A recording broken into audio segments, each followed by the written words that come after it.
राधे राधे दोस्तों। बहुत पुराने समय की बात है। किसी गांव में 4 मित्र रहते थे। एक जाट, एक नाई, एक कुम्हार और एक ब्राह्मण। चारों का आपस में बड़ा याराना था और वे साथ साथ ही जाते थे। एक दिन ब्राह्मण दोस्त ने अपने तीनों दोस्तों को सलाह दी कि क्यों ना हम तीर्थ करने चलें। उसने कहा कि पता नहीं बुढ़ापे में हमारे घुटने साथ देंगे या नहीं। अभी हम युवा हैं, सो युवावस्था में ही तीर्थ करके आ जाते हैं। चारों दोस्त 4 धाम की यात्रा के लिए पैदल ही चल दिए।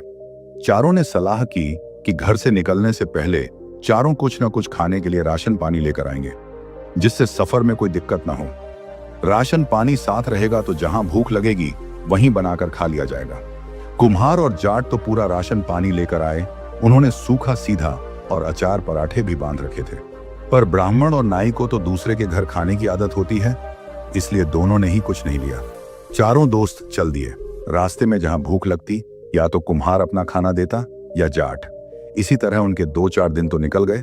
2-4 दिन बाद उनका राशन पानी खत्म हो गया तो जाट ने नाई और ब्राह्मण से कहा, भाई हमारा राशन पानी तो खत्म हो गया है, अब तुम दोनों अपना राशन निकालो जिससे कि आगे का सफर आसानी से कट जाए। अब ब्राह्मण और नाई अपनी बगले झांकने लगे। वे तो कुछ लेकर ही नहीं आए थे, सो क्या निकाल कर देते। दोनों खी से निपोड़ने लगे। जाट समझ गया कि ये कुछ नहीं लेकर आए हैं। जाट और कुम्हार ने दोनों को बड़ी झाड़ लगाई, पर दोनों चुपचाप सुनते रहे।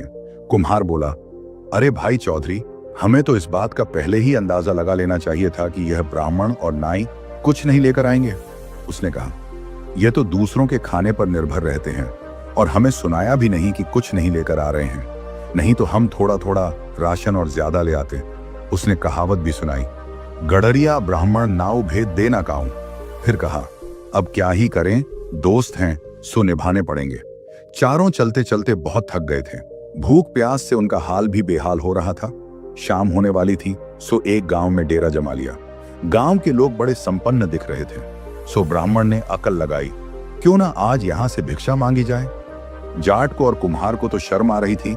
उन्होंने कहा, हम तो राशन पानी लेकर आए थे, तुम ही दोनों खाली हाथ आए हो, सो तुम ही भीख मांग कर लाओ। तो ब्राह्मण ने अपनी जुगत लगाई और बोला, क्यों भाई, चारों खाएंगे तो चारों ही मांगेंगे। ऐसा करते हैं, चारों एक एक घर में जाते हैं और जो कुछ मिलता है वह लाकर रात का खाना बनाते हैं। चारों चल दिए। एक एक दरवाजे पर पहुंचकर चारों मांगने लगे, भाई हम बड़ी मुसीबत में हैं, हमारी थोड़ी मदद कर दो। जाट को एक घर से चावल मिल गया, ब्राह्मण को दूध और नाई कहीं से थोड़ा सा गुड़ मांग लाया। अब कुम्हार लकड़ी का इंतजाम करने लगा। उसके पास एक हांडी थी। कुम्हार का जाया था तो एक अपने साथ रखता था। इधर तीनों मांग कर ले आए और अपना अपना राशन दिखाने लगे। एक को दूध मिला है, एक को चावल और एक को गुड़, तो अब इसका क्या ही बनाया जाए। ब्राह्मण ने झट से कहा, इसकी खीर बनाई जाए। जाट को गुस्सा बड़ा आ रहा था। जाट ने कहा, हाँ, हर अमावस पर जजमान के घर खीर खा खा कर तुम्हारा पेट नहीं भरता। तो ब्राह्मण थोड़ा लज्जा यासा होकर चुप हो गया। अब सलाह बनी कि इसकी खीर ही बनाई जाए। आग जलाकर चूल्हा तैयार कर दिया गया और मिट्टी की हांडी रखकर उसमें दूध डाल दिया। दूध उबलने लगा तो चावल और गुड़ डालकर उसे धीमी आंच पर पकने के लिए छोड़ दिया।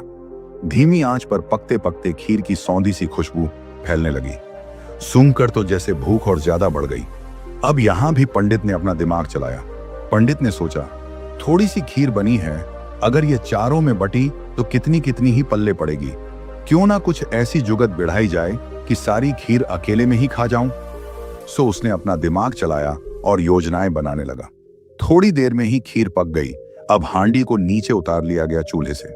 चारों पेड़ के पत्ते तोड़कर लाए और उन्हें कटोरी की शक्ल दे दी गई। अब ब्राह्मण ने अपना दिमाग चलाते हुए कहा, क्यों ना भाइयों, हम एक खेल खेलें। इस खीर को वही खाए जो सबसे अच्छा सपना देखे। थोड़ी सी खीर है, अगर ये बटेगी तो कितनी कितनी ही पल्ले पड़ेगी। क्यों ना जो सबसे अच्छा सपना देखे वही सारी खीर खाए और बाकी सब अपना नसीब मानकर भूखे रह जाएं। अब सबको यह बात जम गई कि कोई एक तो कम से कम पेट भरकर खीर खाए। सबसे ज्यादा खुश था पंडित। उसने सोचा, सुबह उठकर मैं ऐसा सपना बताऊंगा कि इन सब की आंखें खुली की खुली रह जाएंगी और खीर मुझे ही खाने के लिए मिलेगी। तीनों तो थोड़ी देर बाद सो गए, पर जाट की आंखों में नींद नहीं थी। आधे दिन तो उसने हल चलाया था खेतों में, फिर उसके बाद से ही सफर शुरू हो गया। अब थक कर बैठे तो खाने के लिए कुछ नहीं, सो उसे नींद आए तो कैसे आए। उसने सोचा क्यों ना इन सबको चकमा देकर खीर मैं ही खा लूं। सबसे ज्यादा मेहनत तो मैं ही करता हूं, सो भूख भी मुझे ही ज्यादा लग रही है। थोड़ी देर तो जाट ने अपने ऊपर काबू किया, पर भूख से बेहाल हो गया तो उसे रुका न गया। थोड़ी देर बाद उठा, पेड़ से हांडी उतारी और कुछ दूरी पर बैठकर पूरी खीर मजे ले लेकर खाने लगा। जैसे ही खीर खत्म की, एक डकार के साथ उसकी आत्मा तृप्त हुई, सो उसे अब नींद आने लगी थी।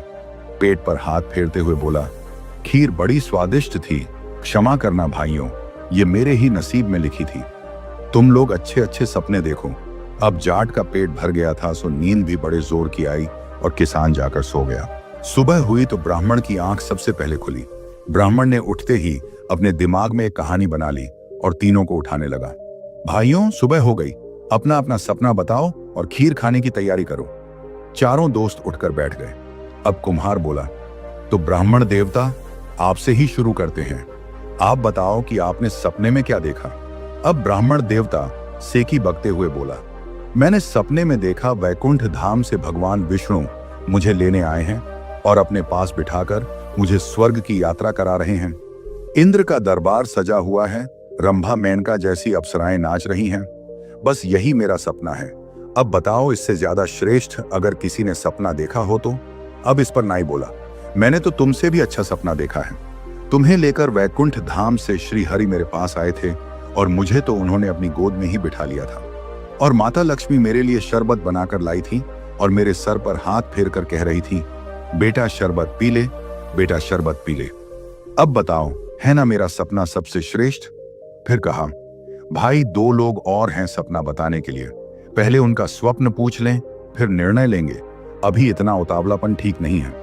फिर पंडित ने कुम्हार की तरफ देखते हुए कहा, भाई, अब तुम बताओ कि तुमने क्या सपना देखा। कुम्हार चहक कर बोला, भाई, मेरा सपना अगर तुम लोगों ने सुन लिया ना तो पैरों के नीचे से जमीन खिसक जाएगी। मैंने सपने में देखा कि मेरी एक राजकुमारी के साथ शादी हो गई है। राजकुमारी के पिता यानी कि राजा ने सारा महल, सारी सल्तनत मुझे ही सौंप दी और मेरी पत्नी इतनी सुंदर थी कि उसके बराबर कोई दूसरी नारी धरती पर ना हो। मेरी पत्नी पंखा ल रही है जो कि सोने के तारों से बुना हुआ है। मेरे सामने एक बड़ी सी मेज पर तरह तरह के व्यंजन परोसे गए हैं और मेरी पत्नी बार बार मुझसे आग्रह कर रही है, स्वामी खाओ ना, स्वामी खाओ ना। कुम्हार के मुंह से यह बात सुनकर तीनों दोस्त ठाका मारकर हंसने लगे। तीनों ने जाट की तरफ देखा और बोले, तुमने क्या सपना देखा, तुम भी अपना सपना बताओ। तो जाट ने बुरा सा मुंह बनाते हुए कहा, मैंने क्या देखा, ना पूछो तो अच्छा है। मैंने तो बहुत ही भयानक सपना देखा है। तीनों दोस्त पीछे पड़ गए। फिर भी बताना तो पड़ेगा ही। जाट बोला, मैंने बड़ा भयानक सपना देखा है भाई। मेरे सपने में एक बड़ा विकराल सा दिखने वाला आदमी मेरे सामने आया, तलवार उठाकर बोला, चल खीर खा, पेड़ से खीर उतार और अभी नीचे हांडी रख के मेरे सामने पूरी खीर खा। मैंने बहुत हाथ मिन्नत जोड़ी कि मैं अपने दोस्तों के बगैर खीर ना खाऊंगा, पर उसने मेरी एक ना सुनी। मेरी गर्दन पर तलवार रखकर बोला, चल उठ और अभी हांडी उतार कर खीर खा। मैंने डर के मारे हांडी उतारी और पूरी खीर खा ली। न खाता तो आदमी मुझे मार डालता। तीनों दोस्त आश्चर्य से जाट की तरफ देख रहे थे और गुस्से से तमतमा रहे थे। ब्राह्मण बोला, क्या तुमने पूरी खीर अकेले खा ली, हमारा ख्याल ही नहीं किया। जब वह आदमी तुम्हें धमका रहा था तो तुमने हमें क्यों नहीं उठाया। तो जाट ब्राह्मण से बोला, भाई, मैं तो तुझे उठाने आया था, पर तू तो भगवान विष्णु के साथ गरुड़ आसन पर बैठकर स्वर्ग की सैर कर रहा था और यह नाई महाशय, ये तो स्वर्ग की अप्सराओं का नृत्य देख रहे थे और इतने भाव विभोर हो रहे थे कि मेरी बात को अनसुनी कर गए। फिर मैंने सोचा, भगवान विष्णु तुम्हें भूखे तो छोड़ेंगे नहीं, जब धरती पर छोड़ने आएंगे तो कुछ खिला पिलाकर ही लाएंगे। फिर मैंने यह कुम्हार महाशय की तरफ देखा तो यह तो अपनी राजकुमारी के साथ खाना खाने में व्यस्त थे। इनके सामने मेज पर तरह तरह के व्यंजन फैले पड़े थे तो यह तो खा पी ही रहे थे।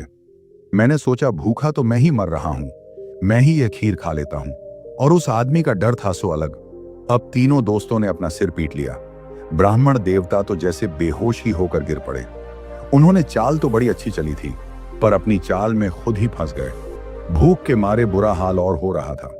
चारों ने वहीं पर विचार किया कि तीर्थ यात्रा को त्याग करके अपने घर चला जाए, फिर कभी तीर्थ यात्रा कर लेंगे।